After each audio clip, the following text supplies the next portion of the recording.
บักเด็กน้อยมันเฒ่าแล้วมันเหมาะอยู่กับเพื่อนกับแฟนเอาไปของอื่นเขาจะกัดมันนะ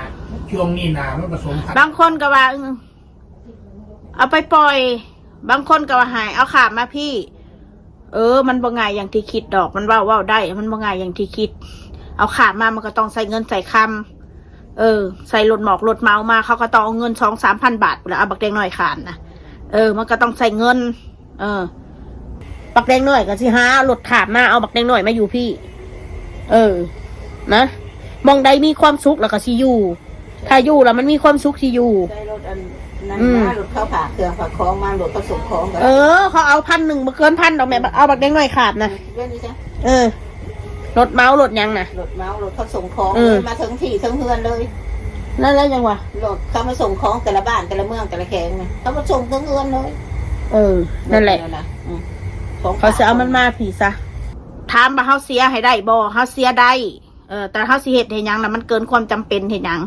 ก็ในเมื่อมันอยู่ตรงนั้นแล้วบักแดงหน่อยถ้าเกิดมันมาอยู่ลาวมันบ่เคยอยู่แบบนี้บักแดงหน่อยมันบ่เคยอยู่ไปหนามาล้างมันก็สิมาหาแหลนหาไหลกัดคนถนนใกล้ๆรถเหยียบรถชนมันคอยวันมันมาอยู่ลาวมันเสี่ยงกับการตายเกิดขึ้นว่าจ๊ะพอพุ่นบักแดงหน่อยนะพอมาบ่เคยอยู่ใกล้ถนนมันบ่เคยเห็นรถใหญ่แล่นไปแล่นมาว่าซั่นซะไก่กาพวกนี้มาจนสิเป็นหนีเป็นโทษอีกมาหาไล่ไก่ไล่เป็ดเขามันไล่เป็ดไล่ไก่สุนเจ้าเข้าใจบ่มันบ่เคยเห็นมันเสี่ยงกับมันเสียชีวิตอีกมาอยู่นี่หันเห็นบ่มาเมมอนน่ะตายเอานะย้อนหยังย้อนรถใหญ่ชนพี่น้องเข้าใจบ่แล้วก็ขอบคุณทุกคนที่เป็นห่วงนั่นแหละคือข่อยว่าแล้วบ่ต้องห่วงมันดอกถ้าข่อยบ่มีคนดูแลมาน่ะข่อยก็บ่มาอยู่ปานนี้ดอกคือข่อยว่าแหละพี่น้องข่อยอยากมาอยู่พักมุกมักใจข่อยอยู่ลาวข่อยอยากมาอยู่แต่ข่อยนี่แหละอยู่ประเทศไทยแล้วข่อยก็เบื่อว่าซั่นซะมันอยู่โดนไรแล้วเขาก็เบื่อแล้วว่าซั่นซะมาอยู่พี่แน่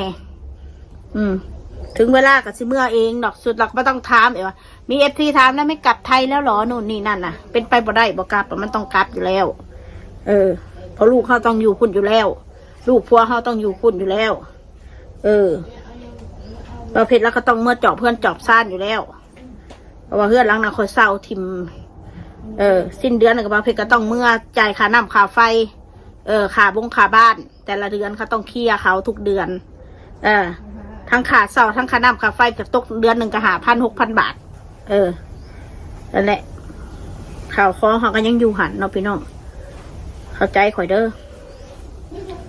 ถ้าขอสิไปสู่สาวบ้านของแถวเดือนละ2,000มันก็เอามาไปอยู่บ่ได้ใจจริงเขาก็อยากลดต้นทุนนั่นแหละมันยากนะบักแดงน้อยแหละก็เลยเอายอมเสียเงินซะโอเคเนาะพี่น้องเนาะสำหรับคลิปนี้ก็เข้าใจข่อยนะเด้อ